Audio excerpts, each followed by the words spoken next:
Katika sehemu ya 4 leo tutaendelea na mfululizo wetu wa uchambuzi wa kitabu ambacho kinaitwa Unabii wa Rangi katika Ndoto. Na leo tutaangalia kipengele ambacho kinasema mtu anapoota kwamba anapita kwenye barabara ya kijani yenye majani ya kijani lakini na miiba.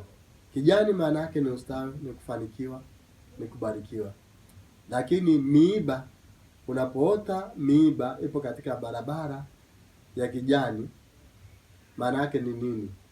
Maana yake ni kwamba katika njia zako za kufanikiwa, Ibilisi Shetani amepanda mambo ambayo yatakufanya upate uchungu. Utajisikia uchungu, utajaribiwa, utaumizwa katika njia hiyo ambayo unayoipita.